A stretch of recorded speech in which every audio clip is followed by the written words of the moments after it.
Hello दोस्तों, कैसे हैं आप सभी। उम्मीद करता हूं कि आप सब बिल्कुल अच्छे होंगे। दोस्तों, बहुत दिनों के बाद मैं एक वीडियो लेकर आया हूं और नोटिस आया है इस वजह से। तो यहां पे आप लोग देख सकते हैं कि एक न्यू नोटिस करके दिख रहा होगा और न्यू नोटिफिकेशन दिख रहा होगा। तो आप लोग को पता हो कि बिहार 2024 का स्पोर्ट एडमिशन चल रहा है और सेकेंड राउंड के लिए फॉर्म को अप्लाई भी करने के लिए आज लास्ट डेट है। कर दिए होगे आप लोग, नहीं किए हैं तो आज कर दीजिएगा, क्योंकि इसके बाद से आप लोग को डेट नहीं दिखने वाला है कोई भी। और यहाँ पे जो नोटिस डाउनलोड कर सकते हैं और इसको देख सकते हैं क्या है नोटिस में।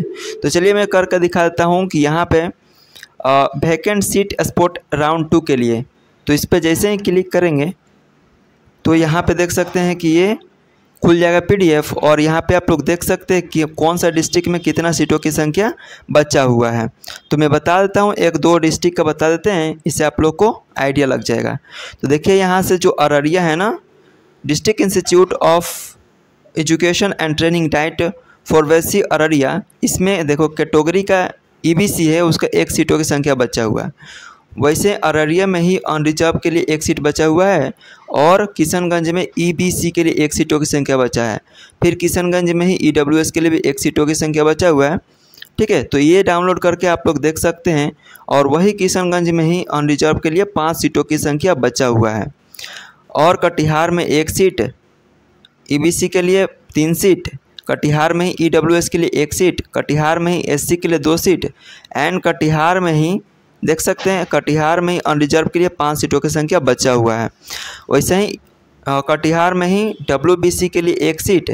और ये देखिए कटिहार का जो block institute of education and training है कटिहार का, इसमें SC के लिए 1 सीट। मुंगेर का ये जो EBC है कैटेगरी, इसमें 2 सीट, फिर SC में 3 सीट। मतलब बहुत ज़्यादा सीटों की संख्या अभी भी बचा हुआ है। ठीक है, फर्स्ट राउंड एडमिशन के बाद सेकेंड राउंड के लिए भी एडमिशन में सीटों की संख्या बचा हुआ है, तो आपका भी एडमिशन हो सकता है। तो इसको ध्यान से करिएगा, आप लोग अप्लाई ज़रूर कर दीजिएगा। चांसेस तो है होने का एडमिशन, अच्छा मार्क्स हुआ तो उसको प्रायोरिटी दी जाएगी और आपको एडमिशन मिल सकता है। वैसे ही देखिए मधेपुरा का SC के 3 सीटों की संख्या है और EWS के लिए 1 सीटों की संख्या है। ठीक है दोस्तों, और यहाँ पे देख लीजिए मुजफ्फरपुर में EBC का 1 सीटों की संख्या है। तो ये आप लोग डाउनलोड करके देख सकते हैं। तो मैं कुछ डिस्ट्रिक्ट का बता देता हूँ। यहाँ पे देखिए समस्तीपुर का है डाइट कॉलेज, EWS के लिए 1 सीटों की संख्या बचा हुआ है। ठीक है, और यहाँ पे समस्तीपुर का ही है EWS के लिए 2 सीटों की संख्या बचा हुआ है, जो PTEC कॉलेज है इसमें। फिर समस्तीपुर का ही PTEC कॉलेज है, SC में 2 सीटों की संख्या बचा हुआ है। ठीक है, और देख लेते हैं पटना का EBC के लिए देख लीजिए, यहाँ पे सीटों की संख्या 1 बचा हुआ है। और यहाँ पे पटना के लिए ही प्राइमरी टीचर्स एजुकेशन कॉलेज बाढ़ का जो पटना कॉलेज है वो अनरिजर्व के लिए 2 सीटों की संख्या बचा हुआ है। यहाँ पे देख लीजिए पटना का जो PTEC कॉलेज है बाढ़ का, वो SC के लिए 5 सीटों की संख्या बचा हुआ है। तो यहाँ पे देख सकते हैं। और भाई एक चीज़ और दिखाता हूँ, मैक्सिमम जो सीटों की संख्या बचा हुआ है 21 दिखा था, अनरिजर्व के लिए पटना में ही है 21 सीटों की संख्या अभी तो दिखा।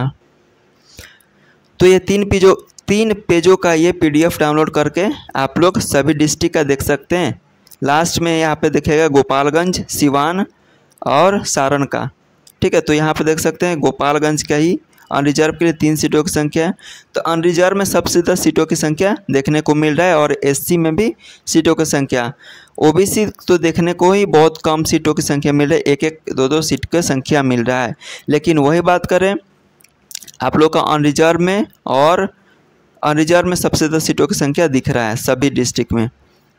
ठीक है, तो यहाँ पे देख लीजिए ये गया का डिस्ट्रिक्ट है जिसमें SC के लिए 1 सीट, अनरिजर्व के लिए 1 सीट, और औरंगाबाद में BC के लिए 1 सीट, फिर औरंगाबाद में EBC के लिए 2 सीट, और औरंगाबाद में ही SC के लिए 1 सीट PTEC कॉलेज के लिए। और ये देखिए सारण के लिए BC का जो कॉलेज है, ठीक है, सोनपुर का, इसमें 2 सीटों की संख्या बचा हुआ है। ठीक है दोस्तों, तो इसको डाउनलोड करिए और बताइए आप लोग कौन सा डिस्ट्रिक्ट कहाँ अप्लाई किए हुए हैं फॉर्म को। ठीक है, और जिनका फर्स्ट राउंड में मिल गया था वो एडमिशन ले लिए होंगे। ठीक है, तो आप लोग प्लीज़ बता दीजिएगा कि कहाँ कितने जगहों पर आप लोग अप्लाई किए हैं। ठीक है, तो एक नोटिस आया हुआ है, उसको हम लेकर के आते हैं थोड़ा देर में। वो वीडियो मिल जाएगा आप सभी के लिए। बाकी आप लोग चैनल पर नए हैं तो चैनल को ज़रूर सब्सक्राइब कर दीजिएगा। मैं जो भी आप लोग के लिए रिलेवेंट होता है वही आप लोग को बताने का कोशिश करते हैं, ठीक है। तो आज के लिए इतना ही रखते हैं। बाकी जो आप लोग को डाउट होगा वो कमेंट में पूछ लीजिएगा।